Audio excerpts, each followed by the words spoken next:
ಏನಾಯಿತು ನಿಮಗೂ ಗೊತ್ತದ ಆ ವಿಷಯ.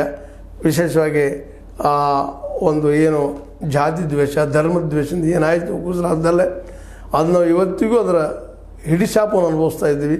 ಹಿಂದೂ ಮತ್ತು ಮುಸ್ಲಿಮರ ಮಧ್ಯೆ ಒಂದು ದೊಡ್ಡ ಧ್ರುವೀಕರಣ ಆಗಿ ಹೋಗ್ಬಿಟ್ಟಿತ್ತು ಅನ್ನೋದು. ಅದು ಇನ್ನು ಕಡಿಮೆ ಆಗಲಿ ಅಂತೇಳಿ ಯಾವುದೇ ಧರ್ಮದ ನಾಯಕರಿರಲಿ ಅಥವಾ ಮುಖಂಡರಿರಲಿ, ಧರ್ಮಗುರುಗಳಿರಲಿ, ಈ ವಿಷಯದಲ್ಲಿ ಸಂಯಮ ವಹಿಸಿದಷ್ಟು ಒಳ್ಳೆಯದು ಅಂತೇಳಿ. ಯಾಕಂದರೆ ಈಗಾಗಲೇ ಈ ಕೇಸನ್ನು ಸ್ವಯಂ ಪ್ರೇರಿತವಾಗಿ ದಾಖಲೆ ಮಾಡಿದ್ದಾರೆ, ಎನ್ಕ್ವೈರಿ ಮಾಡ್ತಾ ಇದ್ದಾರೆ. ಆರಂಭ ಹಂತದ ಯಾರ್ಯಾರು ತಪ್ಪು ಮಾಡಿದವ್ರಿಗೆ ಶಿಕ್ಷಣ ಕೊಟ್ಟಿದ್ದಾರೆ. ಇನ್ನೇನಪ್ಪ ಅಂದರೆ ಯಾರ ಹುಡುಗರು ವಿದ್ಯಾರ್ಥಿಗಳು ಈ ಪರೀಕ್ಷೆಯಿಂದ ಹೊರಗುಳಿದ್ರು ಈ ಒಂದು ಜನವಾರ ಕಾರಣಕ್ಕಾಗಿ ಅವ್ರಿಗೆ ಮತ್ತೊಮ್ಮೆ ಎಕ್ಸಾಮ್ ತೊಗೊಳ್ತಾನೆ ಅನ್ನೋ ಮಾತನ್ನು ಮಾತಾಡಿದ ಸರ್ಕಾರ. ಈ ನೆಲೆಯಲ್ಲಿ ಇದೊಂದು ಏನೋ ಹಂತಕ್ಕೆ ಬಗೆಹರಿಬೋದು, ಬಟ್ ಇದು ಬಗೆಹರಿತದನ ಅನ್ನುವಂಥ ಒಂದು ಪ್ರಶ್ನೆ.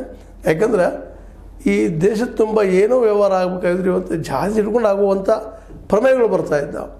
ಅದರಲ್ಲೂ ಒಂದು ಕಡೆ ಅಂಬೇಡ್ಕರ್ ವಿಚಾರಧಾರೆ ಜನ ಒಂದು ಕಡೆ ಸರಿತಾ ಇದ್ದಾರೆ ನಿಧಾನಕ್ಕೆ.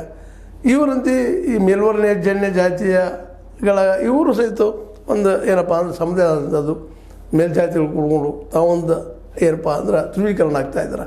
ಇದರಿಂದಾಗಿ ಈ ದೇಶದಲ್ಲಿ ಏನಪ್ಪ ಅಂತಂದ್ರೆ ಈ ಉದ್ಯೋಗ ಸೃಷ್ಟಿ ಆಗೋದಾಗಲಿ, ಮತ್ತೇನೂ ಆಗಲಿ, ವೈಜ್ಞಾನಿಕ ಬೆಳೆದಾಗಲಿ, ವೈಚಾರಿಕ ಬೆಳೆದಾಗಲಿ ಆಗ್ತಾಯಿಲ್ಲ ಅನ್ನೋದನ್ನು ನಾವು ಗಮನಿಸಬೇಕಾಗಿದೆ. ಯಾಕೆಂದರೆ ಇದು ಒಂದು ಏನೋ ಅಪರೂಪಕ್ಕಾದಂಥ ಘಟನೆ ಅಂತ ಹೇಳ್ಬೋದು. ಏನು ಮೇಲೆ ಆದಂಥದ್ದಲ್ಲ, ಯಾವುದೋ ಒಂದು ಸಂದರ್ಭದಲ್ಲ. ಯಾಕಂದರೆ ಈಗಾಗಲೇ ಹಿಂದಿನ ಸಂಚಿಕೆಯಲ್ಲಿ ನಾವು ಚರ್ಚೆನೂ ಮಾಡಿದ್ದೀವಿ ಅದನ್ನು. ಈ ಬ್ಲೂಟೂತ್ ಆಗಲಿ ಮತ್ತೇನೋ ಆಗಲಿ ಟೆಕ್ನಿಕಲ್ ಇದ್ದಂಥ ಈ ಯುಗದಲ್ಲೇ ಇವೆಲ್ಲ ಸಂಶಯನ. ಈವನ್ನು ಈ UPSC ನೆನಪು ಮಾಡಿದ್ದೆ, ನಿಮಗೆ ರೆಫರ್ ಮಾಡಿದ್ದೇನೆ.